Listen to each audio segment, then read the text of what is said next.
Mibiya ko sa akong asawa nga akong anak usara. Pero pagbalik na ako gikan sa abroad, nahimo na silang duha. Itago na lang ko DJ Sam sa pangalang William. 41 anyos na ko, minyo ug usa ka OFW. Akong asawa itago na lang pud nato sa pangalang Sylvia. Og taga dinhi lang pud siya sa Zamboanga City. Sawa pa ko mi abroad, DJ Sam. Nanarbaho lang ko isip usa ka sales agent sa usa ka food manufacturer dinhi sa amuang lugar. Apan tungod lagi kay daghan man tag mga pangandoy sa kinabuhi. Makabaton og balay, makabaton og yuta, makahatag og haruhay nga kinabuhi alang sa atong pamilya. Mautong nanimpalad ko sa abroad. Dili gyud ta ko gusto nga malayo sa akong pamilya, DJ Sam. Labi na pa, kay 3 anyos pa ang among anak ni Sylvia atong tungura.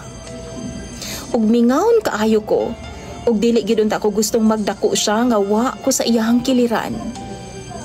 Apan mas gihuna-huna nako nga kung magsakripisyo ko, bisan pila lang ka tuig, mas makahatag ko og maayong ugma sa ako ang anak.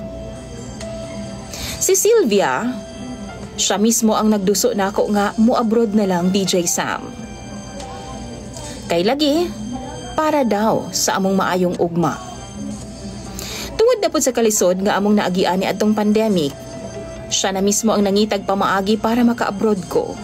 Sakto pod, kay nag-hiring ang factory nga gitrabahoan na sabana sa iyahang amiga dito sa Korea na, DJ Sam. Og June 2021, nakalarga na gyud ko paingon sa Korea. Lisod, grabe ang kamingaw nga akong gibati sa akong pamilya, DJ Sam. Apan giantos na ko ang tanan, kay lagi para man sa amo ang future. Matagabi DJ Sam, ga video call mi sa ako ang anak og asawa. Ug usahay, kung kapoy na jud kaayo, mga 2 to 3 times a week na lang mi naga-contact online ni Sylvia. After 1 year, sukad pag-abot na ako sa abroad, DJ Sam, usahay na lang nako makontak si Sylvia. Kada semana siguro, mga kausa na lang. Usahay wa pa jud. Kay lagi, busy daw siya, kay nagtinda-tinda na lang po daw siya og barbecue sa gawa sa amuang bahay. Pipila ka bulan na DJ Sam, nibalita po siya nako nga namalhin daw sila og apartment sa akong anak. Kay lagi daw, di siya ganahan na sa mga silingan kaniadto. Mga tirang daw. Nagpaduol daw sila sa syudad. Taas-taas ang renta, DJ Sam, apan walay mahal sa akua, basta para na sa akong pamilya. Naay kausa, samtang nanawag ko kang Sylvia, DJ Sam, syempre, gimingaw na pud ko niya. Og timing nga, tulog na ang among anak. Kabalo na mo? Kanang liniyada god para sa mga LDR nga. Palitli ata anak, bi? Ginabuhat pud na namo. Apa ni adtong higayon na, gisapot siya. Nibalibad siya nako. Namugos ko, DJ Sam, apa nasuko siya.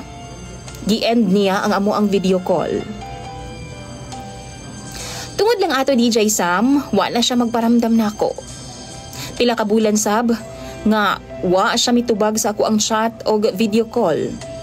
Mautong mura kong nabuang, DJ Sam, kung asa nako sila makontakt para lang makabalo ko nga okay lang sila ug unsa ang update nila. Kay namalhin man sila sa lugar nga wa ko'y kaila, DJ Sam. Sa chat, gihulga na ako siya nga kung ugaling man, dili pa ko niya pansinon. Muli man ko, bisan wa pa mahuman ang akong kontrata.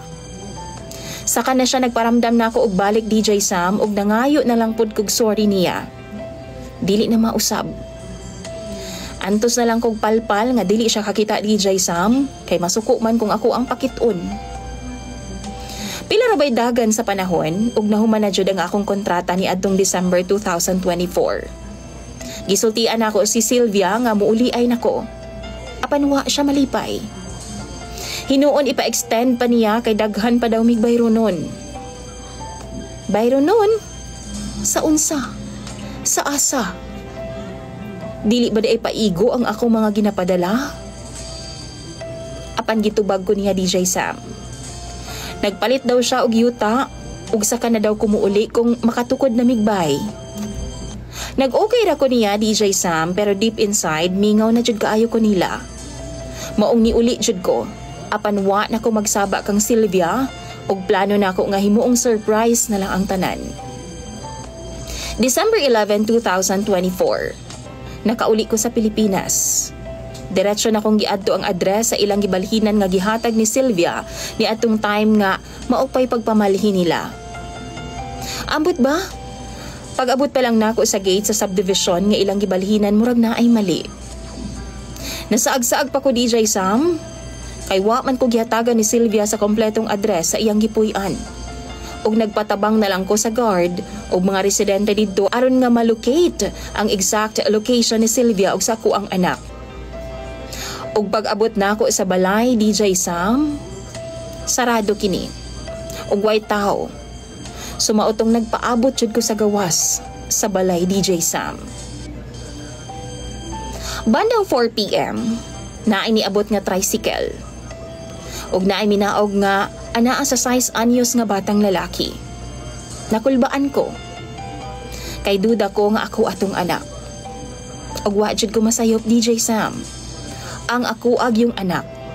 Mautong dali-dali kong nibarog ug gisugat dayon nako ug akong gigakus og ayo. May na lang kay nakaila pa siya nako. Apan pagtan-aw nako kang Sylvia, nga maupoy pagnaog sa tricycle, daw na usab ang akong gibating excitement ug napulihan kinig kahibulong. Nganong naa siya'y bitbit nga anaa sa kapintuig nga batang lalaki. Gipangutana dayon nako ang akong anak DJ Sam. Ug sumala pa niya, iyaha daw manghod. Nakurat pag-ayo si Sylvia nga nakakita sa kuha DJ Sam, kay wa niya damha nga mukalit kog abot sa ilahang gipuy-an. Nagpandingi siya sa palibot ug ihadayon kong gipasod sa bay. Ug didto nako nasayran ta ng sakit nga kamatuoran. Samtang naa ako sa abroad, nakipagrelasyon di ay ang akong asawa sa iyahang ex-boyfriend. Nga sama niya, miniyo sab. Pagkabalo sa lalaki nga nabuntis na siya, wa na daw siya nagparamdam DJ Sam. Nangayo siya'g pasaylo nako ug nangayog tsansa nga ayuson ang among pamilya. Sa akong kalagot DJ Sam, akong giistorya ang akong anak. Gihaylo nako siya nga manlaag mi sa mall, palitan og daghang dulaan, ug maayo na lang kay niuban pud siya nako. Pero ang tinuod ana, na mauli mi sa akong mga ginikanan. Gibiyaan ako si Sylvia DJ Sam, kay nasakitan kaayo ko sa iyahang gibuhat. Gitransfer na ako ang akong anak og eskwelahan. Sa una, sige siyag hila kay lagi nangita sa iyang mama. Apan kadugayan, nalingaw ra pud siya, kauban ang iyang mga ig-agaw. Pila ka beses kong gikontak ni Sylvia DJ Sam. Sa social media o bisan sa text o tawag. Pero ako po siyang ginablock. Hinungdan nga, niadtong aging semana, niadto na gid siya sa amuang bay, ug maayo gani kay naatlan nga wa ang akong anak kay tuwa sa eskwelahan. Nagsigig pangayog pasaylo ug nangayo og second chance. Sakit kaayo yang gibuhat nako DJ Sam.